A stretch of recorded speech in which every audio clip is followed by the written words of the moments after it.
Assalamualaikum warahmatullahi wabarakatuh. Kelompok kami mendapatkan rumah susun sebagai objek yang akan kami bahas. Lalu saya mendapatkan bab 1 yang dimana bab 1 adalah pendahuluan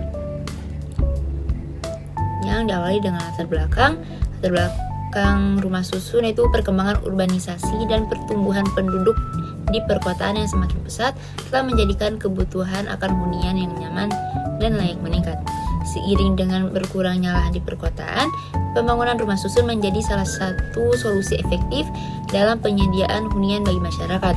Rumah susun dirancang sebagai bangunan bertingkat yang memanfaatkan lahan secara vertikal sehingga mampu menampung lebih banyak penghuni. Di kelompok kami mendapatkan rumah susun sebagai objek yang akan kami bahas. Lalu saya mendapatkan bab 1 yang dimana bab 1 adalah pendahuluan yang diawali dengan latar belakang rumah susun, yaitu perkembangan urbanisasi dan pertumbuhan penduduk di perkotaan yang semakin pesat telah menjadikan kebutuhan akan hunian yang nyaman dan layak meningkat. Seiring dengan berkurangnya lahan di perkotaan, pembangunan rumah susun menjadi salah satu solusi efektif dalam penyediaan hunian bagi masyarakat. Rumah susun dirancang sebagai bangunan bertingkat yang memanfaatkan lahan secara vertikal sehingga mampu menampung lebih banyak penghuni. Maksud dari rumah susun adalah bangunan bertingkat yang didesain dalam satu kesatuan lingkungan untuk dihuni oleh beberapa keluarga dengan hak milik atas satuan rumah susun. Rumah susun memiliki perbedaan dengan rumah tapak dalam hal efisiensi penggunaan lahan, itu sistem kepemilikan dan konsep hunian vertikal lebih tertata. Tujuan dari rumah susun sendiri itu menyediakan hunian yang layak dan terjangkau, lalu menghemat dan mengoptimalkan penggunaan lahan, meningkatkan kualitas lingkungan permukiman, lalu menata dan mengurangi pertumbuhan kawasan kumuh. Lalu ada sasaran rumah susun, yaitu masyarakat berpenghasilan rendah, lalu penduduk di kawasan perkotaan padat, lalu warga terdampak program relokasi. Selanjutnya masuk kepada rumusan masalah. Yang pertama, bagaimana merancang rumah susun yang mampu memenuhi kebutuhan hunian layak bagi masyarakat perkotaan dengan keterbatasan lahan. Yang kedua, bagaimana mengoptimalkan tata ruang dan sirkulasi pada rumah susun agar mendukung kenyamanan dan fungsional. Yang ketiga, bagaimana mendesain fasilitas pendukung di rumah susun agar mendukung aktivitas sosial dan kesejahteraan penghuni. Lalu selanjutnya masuk ke tahap metodologi. Di tahap metodologi ini ada beberapa tahap, yaitu tahap pengumpulan data, di mana pengumpulan data berupa studi lokasi, regulasi dan kebijakan, studi banding, lalu ada analisis dan identifikasi itu sama dengan analisis tapak, lalu penyusunan konsep perancangan dan pengembangan desain. Lalu masuk kepada lingkup kajian objek. Lingkup objek rumah susun mencangkup seluruh aspek yang berkaitan dengan eksistensi, fungsi, hingga pengelolaan rumah susun. Berikut lingkup rumah susun, yaitu fisik bangunan, kawasan dan lingkungan, penghuni dan komunitas. Selanjutnya, kajian objek rumah susun mencangkup berbagai aspek yang mendukung keberfungsian rumah susun sebagai hunian layak di kawasan perkotaan, yaitu aspek fisik dan teknis, aspek sosial dan ekonomi, dan aspek lingkungan. Lalu ada sistematika penyajian, yaitu yang diawali dengan bab 1 pendahuluan, bab 2 kajian objek, bab 3 analisis, bab 4 konsep perancangan, dan bab 5 gambar rancangan. Baik, materi yang akan saya jelaskan yaitu terdapat pada bagian bab 2 mengenai rumah susun. Pengertian rumah susun. Rumah susun adalah bangunan tempat tinggal bertingkat yang terdiri dari beberapa unit hunian yang dirancang untuk menampung banyak keluarga atau individu. Rusun bertujuan untuk menyediakan tempat tinggal yang layak di kawasan perkotaan dengan keterbatasan lahan. Unit hunian dalam rusun biasanya memiliki fasilitas dasar seperti kamar tidur, dapur, dan kamar mandi. Rusun juga dilengkapi dengan fasilitas umum seperti tangga, lift, area parkir, dan ruang terbuka bersama. Rusun dapat berbentuk rusunawa, rumah susun sewa, atau rusunami, rumah susun milik. Lanjut pada fungsi rumah susun. Tingginya jumlah penduduk yang ada di pusat kota mengharuskan terpenuhinya kebutuhan atau permukiman yang layak huni. Perkembangan penyediaan kebutuhan hunian di pusat kota masih kurang diimbangi dengan ketersediaan lahan. sehingga dengan terus meningginya arus urbanisasi mengakibatkan penambahan jumlah hunian yang cenderung mengabaikan aturan-aturan dasar tentang pengadaan penggunaan rumah. Akibatnya adalah permukiman di pusat kota tersebut menjadi kumuh dan padat yang berakibat pada berubahnya kualitas lingkungan fisik kawasan. Rumah susun dibangun untuk menjadi solusi permasalahan keterbatasan permukiman di daerah perkotaan. Karena itu, rumah susun biasanya dibangun di lokasi yang strategis dan dekat dengan tempat-tempat layanan publik. Jenis-jenis rumah susun. Yang pertama yaitu rumah susun yang dijual dengan singkatan rusunami. Unit satuan menjadi milik penghuni dengan sertifikat hak milik. Yang kedua yaitu rumah susun yang disewakan atau rusunawa. Unit satuan hanya untuk yang disewakan penghuni dapat dikontrak untuk beberapa tahun. Setelah masa kontrak habis dapat diperpanjang atau tidak. Sistem pembayaran bisa per bulan atau per tahun sesuai perjanjian. Yang ketiga ada rumah susun jual beli. Biasanya pada peremajaan permukiman kumuh, pemilik tanah yang lama akan mengganti luas tanah yang satu, 2 atau lebih unit satuan rumah sesuai dengan tanahnya, itu pun masih diberi subsidi oleh pemerintah. Yang keempat, rumah susun sewa beli. Penghuni bisa membeli dengan membayar sewa bulanan sampai sejumlah harga jual. Yang kelima, rumah susun beli kecil. Penghuni dapat mencicil per bulan hingga lunas. Masuk pada karakteristik persyaratan dan standar teknis rumah susun. Rumah susun memiliki beberapa karakteristik khas yang membedakan dari jenis hunian lainnya. Berikut adalah beberapa di antaranya, yaitu pertama bertingkat dan vertikal, yang kedua unit hunian yang terbatas, ketiga fasilitas bersama, keempat kepadatan penduduk tinggi, yang kelima biaya terjangkau, keenam manajemen dan pengelolaan bersama, yang ketujuh akses mudah ke pusat kota, dan yang kedelapan aturan tinggal yang ketat. Rumah susun hunian diperuntukkan bagi masyarakat yang membutuhkan tempat tinggal dengan harga terjangkau. Yang kedua, kepemilikan dan pengelola. Kepemilikan hunian rumah susun bisa berbentuk hak milik atas satuan rumah susun. Setiap penghuni memiliki hak atas unitnya serta hak bersama atas bagian-bagian umum. Masuk pada standar teknis rumah susun. Rumah susun harus memenuhi standar teknis yang mencakup keselamatan, kesehatan, dan kenyamanan penghuni. Yang pertama yaitu struktur dan konstruksi. Wajib menggunakan struktur tahan gempa sesuai dengan standar nasional Indonesia.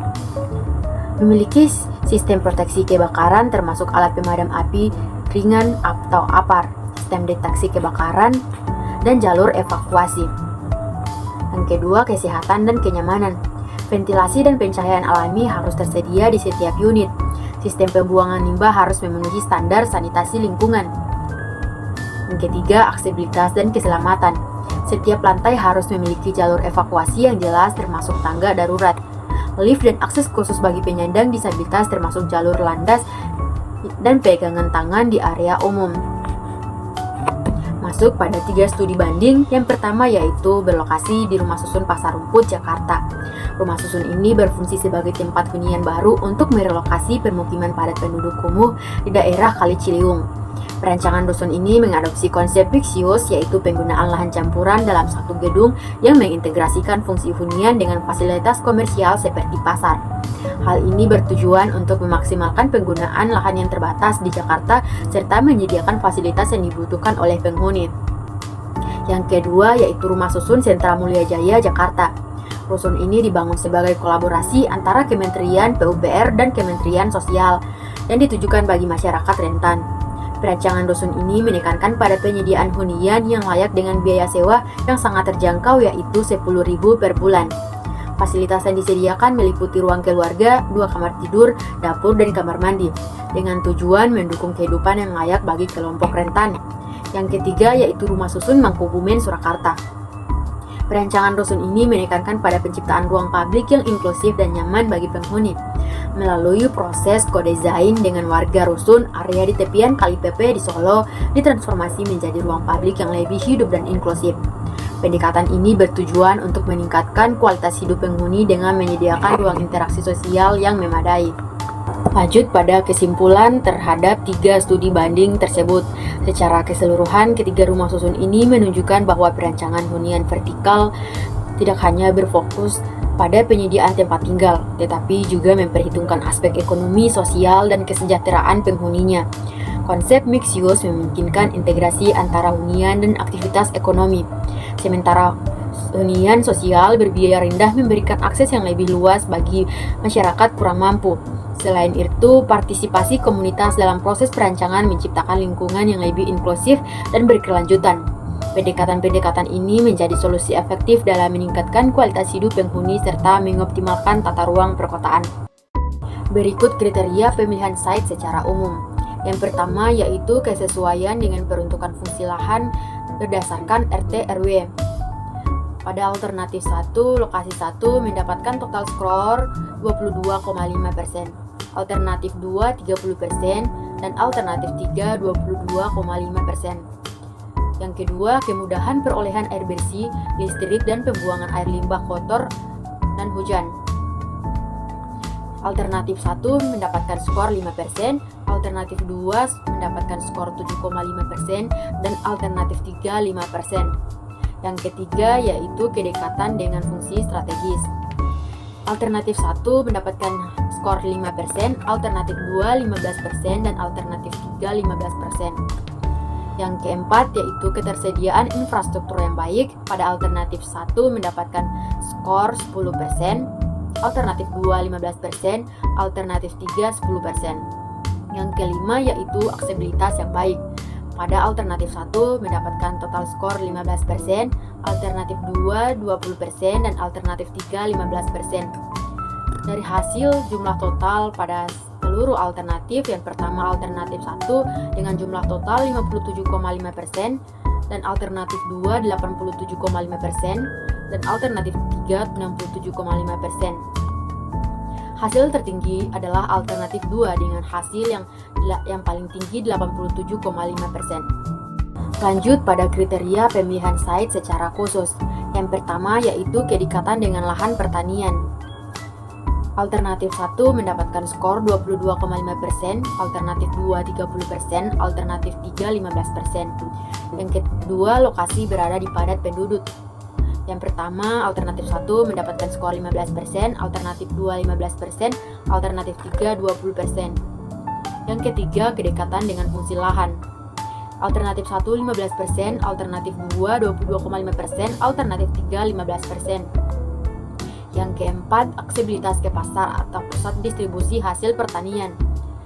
Alternatif 1 10%, alternatif 2 15%, alternatif 3 10%. Dengan jumlah total dari seluruh skor alternatif, yang pertama alternatif 1 62,5%, alternatif 2 82,5%, dan alternatif 3 60%. Hasil tertinggi yaitu berada pada alternatif 2 dengan hasil 82,5%. Di sini saya akan mempresentasikan pemilihan tapak dan analisis tapak. Pada pemilihan tapak ini, kelompok saya itu mendapatkan atau memilih alternatif site itu pada alternatif 2, yaitu alternatif yang saya tandai ini. Jadi alternatif ini terdapat pada lokasi Molo Sipat U, Kecamatan Sipatana, Kabupaten Gorontalo. Lalu masuk pada analisis site. Pada analisis site ini yang pertama itu ada aksesibilitas. Dapat dilihat dari gambar site ini terdapat dua jalur utama sirkulasi. Bisa saya tandai yaitu jalur sirkulasinya yang ini dan ini. Jalur sirkulasi ini terdapat pada area selatan, pada arah selatan dan barat. Dan aksesibilitasnya itu cukup baik dan memadai. Lalu pada topografi, kontur pada tapak terbilang cukup rata dengan elevasi ketinggian 60 cm. Ketinggian kontur terbilang cukup sama pada tapak. Lalu view pada site. Utara site berbatasan dengan pesawahan, selatan site itu berbatasan dengan jalan, dan serta perumahan warga. Timur site itu berbatasan dengan pesawahan, barat site itu berbatasan dengan jalan perumahan warga. Lalu pada analisis kebisingan. Pada analisis kebisingan ini ditimbulkan akibat aktivitas panen dari warga. Jadi ada dua kebisingan pada site ini. Yang pertama itu pada sawah, pada area sawah. Kebisingan di area sawah ini diakibatkan oleh panen dari warga dengan menggunakan mesin panen. Lalu kebisingan yang kedua itu terdapat pada jalan aksesibilitas dari site tersebut. Ya, yang mana kita tahu kebisingan dari jalan ini diakibatkan oleh kendaraan beroda 2 dan roda 4. Lalu masuk pada vegetasi. Vegetasi yang berada di timur site ini sangat banyak dan dapat melindungi site dari kebisingan dan silau matahari di sore hari dan di siang hari. Lalu analisis infrastruktur. Pada site ini terdapat infrastruktur yang baik dan memadai, mulai dari saluran air, jalan raya, hingga adanya tiang listrik sepanjang jalan. Lalu masuk pada analisis sirkulasi. Ada dua sisi site berbatasan langsung dengan sirkulasi untuk kendaraan, yaitu jalan 2 jalur. Jadi ini sirkulasi atau aksesibilitas masuk ke dalam site ini. Persoalan dari jalan ini yaitu berada pada batas site, tidak terlalu luas. Jadi jalan ini persoalannya itu tidak terlalu luas untuk area parkir bagi kendaraan lainnya, sehingga beberapa kendaraan yang melewati jalan belum terlalu padat.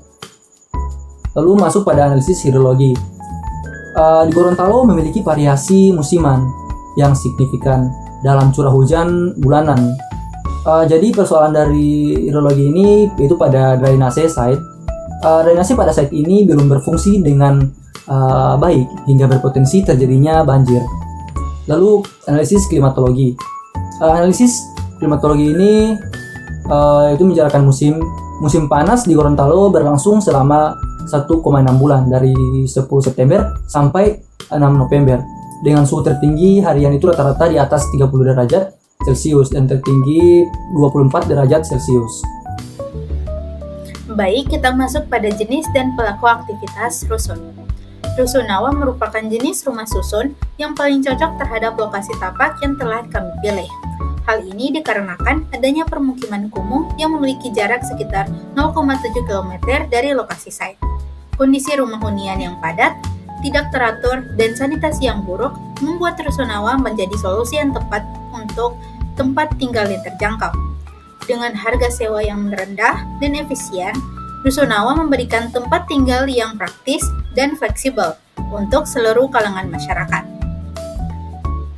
Rusunawa ini diperuntukkan bagi penduduk permukiman kumuh, terutama masyarakat berpenghasilan rendah, yang dimana mereka membutuhkan tempat tinggal yang mendukung aktivitas seperti makan, tidur, mencuci pakaian, dan lain sebagainya. Berikut merupakan pelaku aktivitas dari rumah susun, yaitu ada penghuni, di mana pihak penyewa dari seluruh kalangan. Lalu ada pengelola, yaitu pihak keamanan, kebersihan dan pemeliharaan, manajemen, dan lainnya. Target penghuni rusunawa ini merupakan para petani yang sejak awal telah tinggal pada permukiman sebelumnya. Penentuan lokasi rusunawa tidak jauh dari tempat penggilingan padi dan lahan sawah mereka. Selain itu, adanya pasar dengan jarak yang cukup dekat dengan lokasi tempat tinggal membuat rusunawa sangat strategis untuk ditempati. Lalu, ada kebutuhan ruang hunian berdasarkan aktivitas penghuni. Aktivitas dari penghuni itu ada tidur, makan, mandi, memasak, bersantai, membersihkan ruangan. Untuk kebutuhan ruangan yang dihasilkan ada kamar tidur, ruang makan, dapur, kamar mandi, ruang keluarga, gudang atau ruang penyimpanan peralatan, dan juga ruang kerja. Lalu ada pengguna dari tamu itu mencengkrama dengan penghuni, jadi disediakan ruang tamu. Lalu ada petugas keamanan itu berpatroli dengan disediakannya kebutuhan ruang yaitu pos atau ruang kontrol. Ada petugas pemeliharaan itu perbaikan atau pengecekan bangunan di mana membutuhkan ruang teknis. Lalu untuk kelima ada petugas kebersihan itu membersihkan area publik nantinya membutuhkan ruang penyimpanan peralatan.